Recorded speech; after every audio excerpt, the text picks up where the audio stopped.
چلتے ہوئے آپ حدیث پڑھنے کے، بولنے کے، بیان کرنے کے منع فرماتے تھے. فرمایا میرے نبی کے کلام کی توہین ہوگی. یہ نہیں کہ مولوی صاحب ٹھہر جاؤ ذرا بتا دیجئے یہ کیا مسئلہ ہے. وہاں شان تھی. فرمایا میرے نبی کے کلام کو میں چلتے ہوئے نہیں بیان کروں گا. یہاں تو ذرا مولوی صاحب کو مولوی صاحب وہ کیا حدیث ہے؟ اس کی وجہ یہ ہے کہ ہمارے دلوں میں نہ قرآن کی عظمت ہے نہ حدیث کی عظمت ہے. یہ تو بہت اونچا کلام ہے، بہت اونچا کلام ہے. حضور پاک صلی اللہ علیہ وسلم کا کلام کوئی معمولی کلام نہیں ہے. اس کا مقام بھی وہی ہے جو قرآن کریم کا مقام ہے. اللہ کے نبی کا کلام وہ جو ہے وہ قرآن کریم کے برابر ہے. تو امام مالک کے اصول میں سے یہ تھا کہ جب درس دے کر کھڑے ہو جاتے تھے تو پھر ہمت نہیں تھی کہ کوئی پوچھ لے. اب وہ محدث ایسے وقت میں پہنچے جب حضرت سبق دے کر مسجد نبوی سے نکل گئے تھے، باہر نکلے ہوئے تھے. وہ آئے، مصافحہ کیا. حضرت نے پوچھا کہاں سے آئے؟ فرمایا فلاں جگہ سے. فرمایا میں اس لیے آیا ہوں کہ آپ سے اخذ حدیث کروں، حدیث پڑھوں، آپ مجھے کوئی حدیث سنا دیجئے. حضرت نے اپنے خادم سے فرمایا کہ یہ میرے نبی کے کلام کی توہین کر رہا ہے، اس کی پٹائی کرو. ہاں بالکل. خادم نے 17 کورے مارے صرف اس بات کے اوپر کہ راستے میں حدیث پوچھ لی.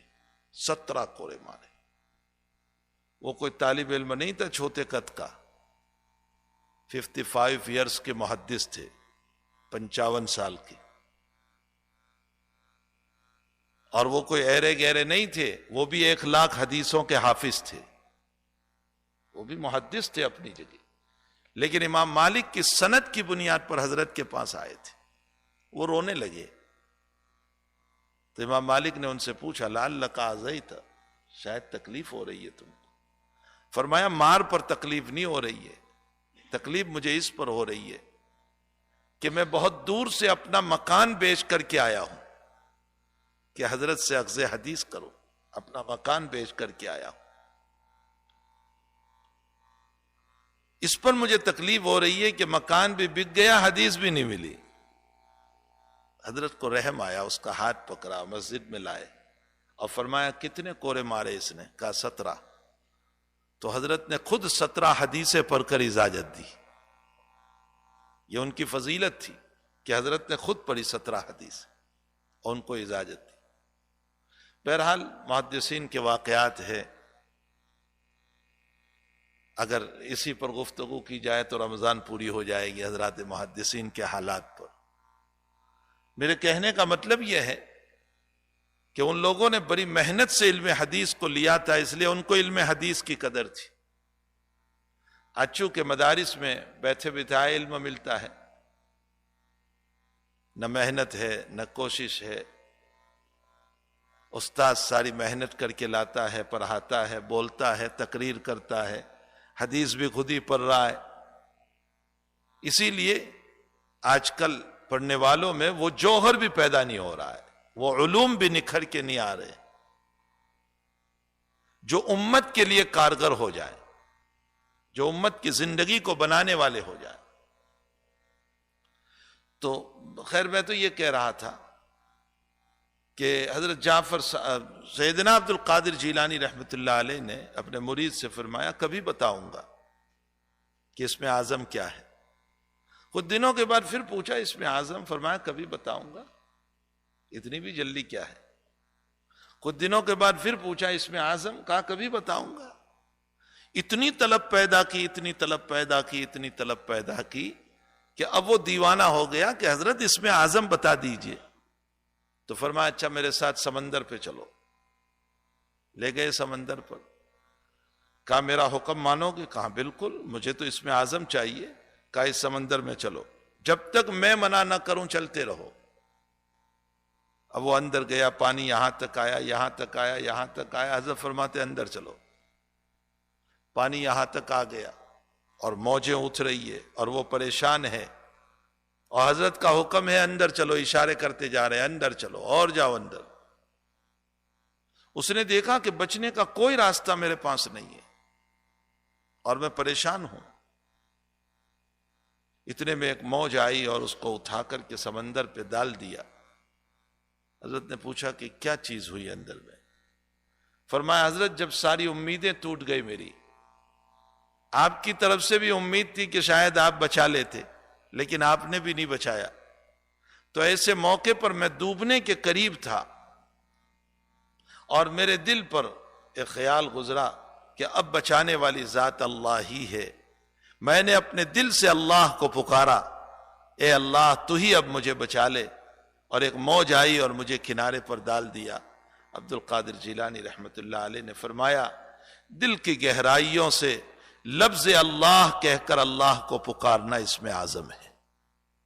لفظ اللہ، دل کی گہرائیوں سے اللہ کو پکارنا، اے اللہ اے اللہ، یہ اس میں اعظم ہے۔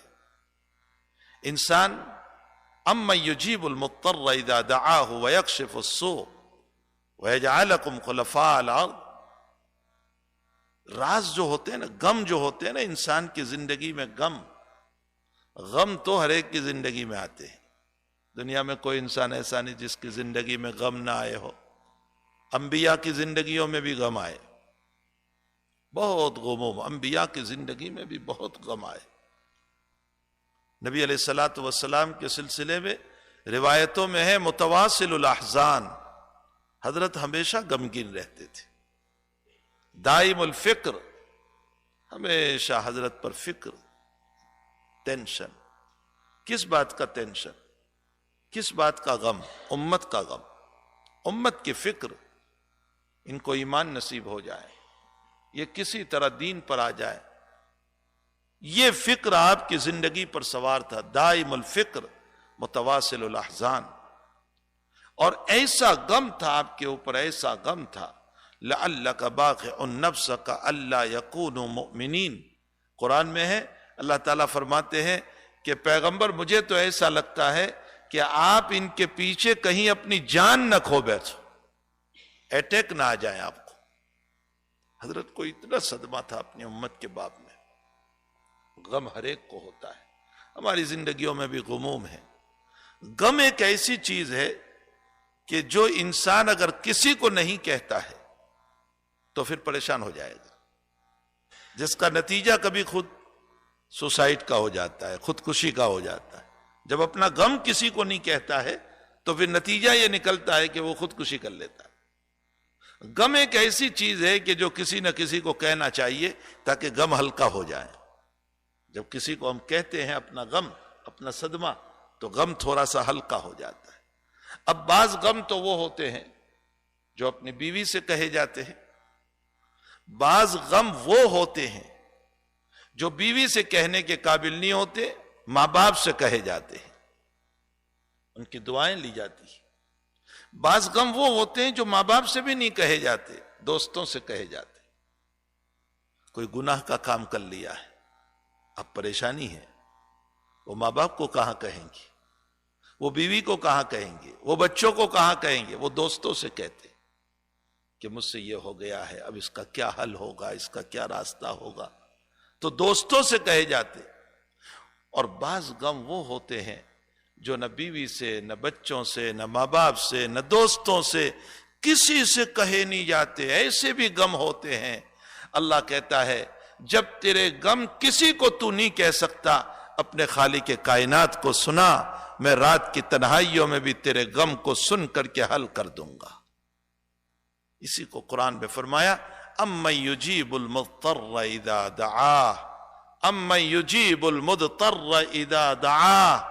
اے بے چین انسان، اے مضطر انسان، اے حالات میں جکڑے ہوئے انسان، اے پریشان انسان، جب تیری کوئی نہیں سنتا اور نہ تو سنانے کے قابل ہے کسی کو، تیرے رب کو سنا، وَيَكْشِفُ السُّوءَ، میں تیرے غموں کو دور کر دوں گا، کھول دوں گا میں، وَيَكْشِفُ السُّوءَ، وہی کھولنے والا ہے۔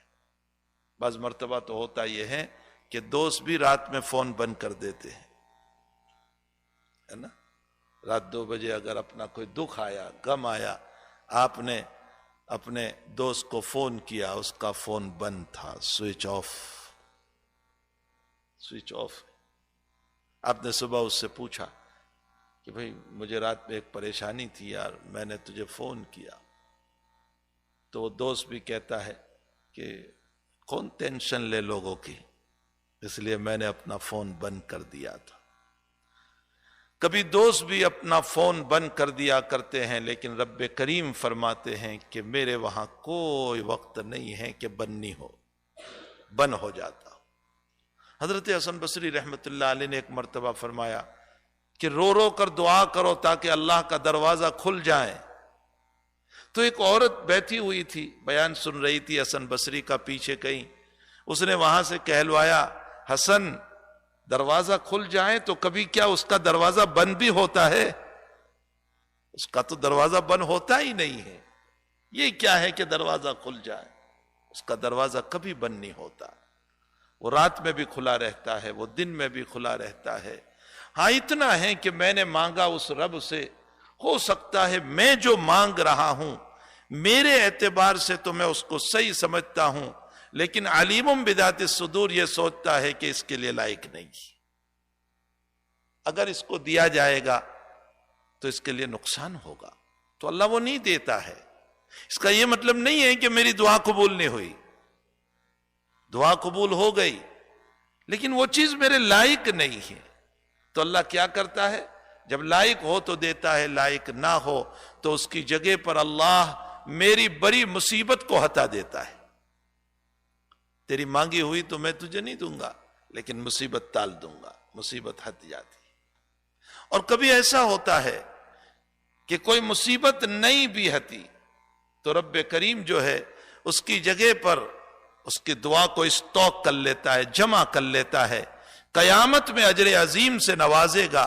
حدیث شریف میں ہے کہ جب اونچا مقام جنت میں ملے گا تو یہ بندہ کہے گا کاش فانی دنیا میں میری کوئی دعا قبول نہ ہوئی ہوتی، میری کوئی تمنا پوری نہ ہوئی ہوتی، تاکہ آج اونچے مقام پر میں اور پہنچ جاتا۔ تو وہ رحمان و رحیم ہے، وہ میری آپ کی دعا کو رد نہیں کرتا ہے، وہ کبھی رد نہیں کرتا ہے، بس یہ ہے کہ لائق ہے تو وہ چیز دیتا ہے۔ پھر یہ ہے کہ میرے بھائیو ہمارا حال تو یہ ہے کہ ہم ابھی مانگتے اور فوراً مل جانا چاہیے، اس کا وقت ہوتا ہے، اس کا وقت ہوتا ہے نا جی، اس کا وقت ہوتا ہے، ایسا نہیں ہوتا ہے کہ میں مانگوں اور مل جائیں۔ نبی علیہ الصلوۃ والسلام مکی زندگی میں ہے، مکہ میں آپ پر اونٹ کی ہوجری ڈال دی، اونٹ کی ہوجری کتنی بڑی آپ کے اوپر ڈال دی، آپ سجدے سے اٹھ نہیں پائے، بیٹی فاطمہ آئی، اس نے ہٹایا، اس کے بعد نبی علیہ السلام اٹھے ہیں، پھر آپ نے بد دعا فرمائی مکہ والوں کے لیے، جی آپ سے بد دعا بھی ثابت ہے، جب ظلم کی حد ہو جائے تو بد دعا کرنا جائز ہے، جب ظلم کی حد ہو جائے تو بد دعا کرنا جائز ہے، آپ نے بد دعا فرمائی، اللہم علیک بقریش، اے اللہ تو قریش کی پکڑ کر لے، اللہم علیک بابی جہل، اللہم علیک بعتبہ شیبہ ربیہ، جتنے تھے نا اس مجلس میں سب کے نام لیا آپ نے، اللہ ان سب کی پکڑ کر۔ معلوم ہوتا ہے ظالم کا ظلم حد سے بڑھے تو بد دعا جائز ہے، کر سکتے۔ اب یہ تو مکی زندگی میں دعا ہوئی، اس واقعے کو مکی زندگی میں 2 سال گزر گئے، مدینے شریف پہنچ گئے، مدینے کا 1.5 سال گزر گیا، سن ہجری 1 سن ہجری 2 رمضان آ گیا، اور رمضان المبارک میں بدر ہوا، اور اسی بدر کے اندر جتنے نام لیے تھے اللہ کے نبی نے اس موقع پر، عبداللہ ابن مسعود کہتے ہیں کہ جب بد دعا کی تھی تو بھی میں وہاں تھا، اور آج بدر میں بھی ہوں میں نے ان سب کو دیکھا جن کے نام لیے تھے، وہ سب بدر میں مارے گئے۔ نبی کی بد دعا کا اثر 4 سال کے بعد ظاہر ہوا، اور ہم سوچتے ہیں کہ فجر میں دعا کریں ظہر تک میں ہو جانا چاہیے، اور ظہر میں دعا کریں عصر تک میں ہو جانا چاہیے۔ اللہ کا ایک نظام ہے، اس کی یہ کائنات ہے، میرے گھر کا مسئلہ میں 1 گھنٹے میں حل نہیں کر پاتا، اللہ تو کن فیکون میں حل کر دیتا ہے، لیکن کائنات چلانے کا اس کا ایک نظام ہے، اس نظام کی تحت اس کائنات کو چلاتا ہے۔ اس لیے مومن کو کبھی بھی یاد رکھو ایک مسئلہ، اللہ ساری کائنات کا خالق ہے، ساری کائنات کا خالق۔ میں نے یہ جملہ ابھی میرے وہاں کہا تو ایک بہت بڑے عالم کھڑے ہوئے اور انہوں نے میری پیشانی کو بوسہ دیا اور مجھے کہا کہ یہ جملہ میں نے زندگی میں پہلی مرتبہ سنا۔ اللہ ساری کائنات کا خالق ہے، سب کو اسی نے پیدا کیا ہے، لیکن اللہ دوست مومنوں کا ہے، دوست مومنوں کا ہے، دوست سب کا نہیں ہے، خالق سب کا ہے لیکن دوست مومنوں کا ہے۔ انما ولیکم اللہ، اللہ خود قرآن میں کہتا ہے اللہ تمہارا دوست ہے، مومنوں کا دوست ہے، ایمان والوں کا دوست ہے، ہر ایک کا دوست نہیں ہے، خالق سب کا ہے۔ اس نے ہر مذہب والے کو پیدا کیا، ہر مخلوق کو پیدا کیا، لیکن دوست صرف مومنوں کا، ایمان والوں کا ہے۔ اور جب ایمان والوں کا دوست ہوا، ایک بات اور ذہن میں آئی، اللہ تعالیٰ قرآن میں روزوں کے باب میں فرماتے ہیں کتب علیکم الصیام کما کتب علی الذین من قبلکم، کتنا پیار بھرا جملہ ہے اس کا۔ وہ چاہتا تو یوں کہہ سکتا تھا نا، اے لوگو ماشاء اللہ ہے تم پر، روزہ رکھنا پڑے گا ورنہ آسمان گرا دوں گا، زمین پھاڑ دوں گا، اتار دوں گا زمین میں، ماننا پڑے گا، یہ کہہ سکتا تھا نا وہ۔ لیکن کتنے پیار سے اس نے کہا اے ایمان والو، تم پر روزے فرض کیے گئے، تم اس کو بوجھ نہ سمجھنا، کما کتب علی الذین، تم سے پہلے لوگوں پر بھی روزے فرض تھے اور انہوں نے بھی رکھے ہیں، اسی طرح تم بھی رکھو۔ کچھ وقت کی بھوک نے ان کو نہیں مارا، تم بھی مرنے والے نہیں ہو۔ کتنے پیار سے وہ کہہ رہا ہے، اور پھر اوپر سے یہ بھی کہہ رہا ہے کہ یاد رکھو اگر تم روزے رکھو گے تو تمہیں تقوی نصیب ہو جائے گا، لعلکم تتقون۔ اور تقوی جو ہے نا وہی ولی بننا ہے۔ متقی کس کو کہتے ہیں؟ ولی کس کو کہتے ہیں؟ ولی وہ ہوتا ہے الذین آمنوا وکانوا یتقون۔ ولی کی تعریف قرآن میں فرمائی، ایمان لایا اور تقوی اختیار کیا، وہ ولی ہے اللہ کا۔ تو متقی اللہ کا ولی، اللہ کا دوست ہوتا ہے۔ گویا اللہ تعالیٰ یوں کہنا چاہتا ہے اے میرے بندو تم روزہ رکھو تاکہ تمہیں تقوی ملے، یعنی میں تمہیں غلامی سے نکال کر میرے دوستوں میں داخل کر دوں۔ ایک ہے غلامی، ایک ہے دوستی، دونوں میں فرق ہے۔ ایک غلام ہوتا ہے اور ایک دوست ہوتا ہے۔ غلام نوکر کا حکم ہے اور دوست اپنا قریب کا ہوا کرتا ہے۔ تو حق تعالی خالق سب کا ہے، دوست ہمارا مومنوں کا ہے۔ اور جب مومنوں کا ہے تو مومنوں کو چاہیے کہ اپنے اس دوست سے جو خود کہہ رہا ہے کہ میں تمہارا دوست ہوں، اس سے جی بھر کے مانگنا چاہیے، اس سے دل کھول کر مانگنا چاہیے، اس کے سامنے اپنا سینہ کھول کر۔ ارے دنیا میں ہم جاتے ہیں کسی سے مانگنے کے لیے تو اپنی عزت بھی رکھ دیتے ہیں، اس کے سامنے رکھتے ہیں یا نہیں؟ میری ضرورت لے کر میں کسی کے پاس جب جاتا ہوں، میری غریبی کو لے کر کسی کے پاس جب میں جاتا ہوں تو میری عزت کو بھی رکھ دیتا ہوں، میری اولاد کی عزت کو بھی رکھ دیتا ہوں، حتیٰ کہ فیملی کی عزت کو بھی رکھ دیتا ہوں، اپنی بیوی کی بھی برائی کر دیتا ہوں، اپنے بچوں کی بھی برائی تک کر دیا کرتا ہوں۔ جب دنیا کی چند ٹھیکروں کے خاطر، چند روپیوں کے خاطر، چند پیسوں کے خاطر میں میری عزت کو داؤ پہ لگا لیتا ہوں تو رب کریم تو وہ ذات ہے جو کبھی ذلیل بھی نہیں ہونے دیتا۔ ہمیں دل کھول کر اس سے مانگنا چاہیے، اپنی ساری ضرورتوں کو اس کے سامنے رکھنا چاہیے۔ تو میرے بھائیوں، مومن دو طرح کے ہوا کرتے ہیں، انسان دو طرح کے۔ ایک وہ انسان ہے جس کے سامنے صرف دنیا ہی دنیا ہے، بس اسی دنیا میں موج مزہ کر لو، کھا لو، پی لو، عیاشی کر لو، مسئلہ ختم ہو گیا۔ اس کے باب میں تو اللہ نے فرمایا بل ادارک علمہم فی الآخرہ بل ہم فی شک منہا، ان کا علم اسی پر ختم ہو گیا، آخرت کے باب میں وہ کچھ نہیں جانتے۔ بل ہم فی شک منہا، بلکہ آخرت کے باب میں شک میں ہیں، بل عموم، بلکہ وہ آخرت کے باب میں اندھے بنے ہوئے ہیں، کچھ پتہ ہی نہیں کہ آخرت کیا چیز۔ اور ایک اللہ کے وہ بندے ہیں جن کے سامنے آخرت بھی ہے۔ حضرت علی رضی اللہ تعالیٰ عنہ فرماتے الناس ینامون اذا ماتوا انتبہوا، سارے لوگ ابھی سوئے ہوئے ہیں، جب مریں گے تب آنکھ کھلے گی، آنکھ ابھی نہیں کھلی، وہ تو مرنے کے بعد کھلنے والی۔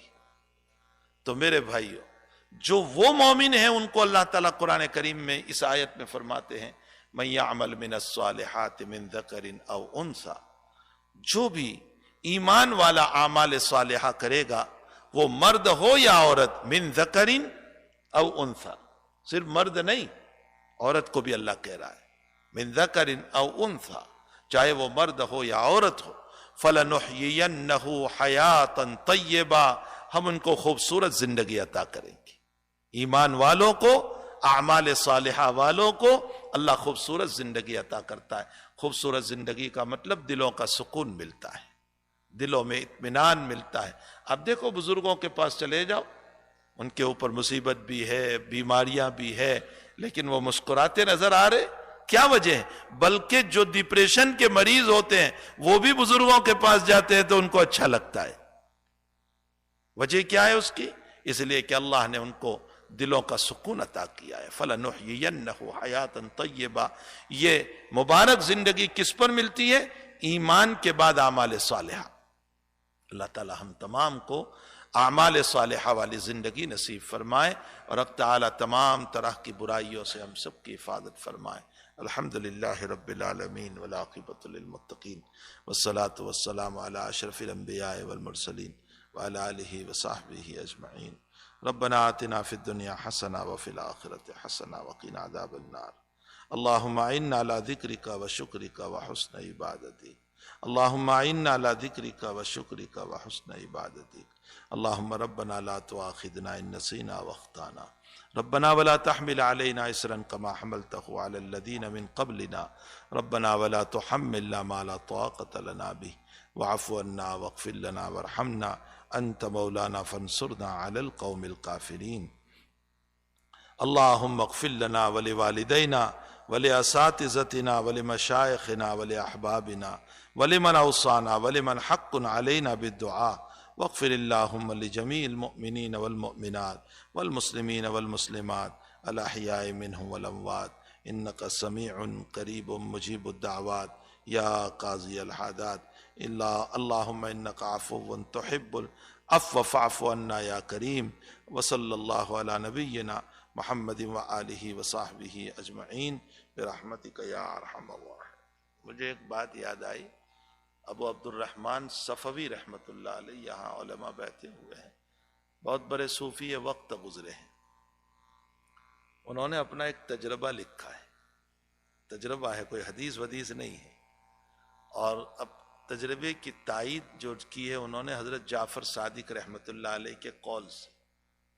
اس میں انہوں نے لکھا ہے کہ رمضان کس دن سے شروع ہوتی ہے اس کے مطابق شب قدر کا مسئلہ ہوتا ہے۔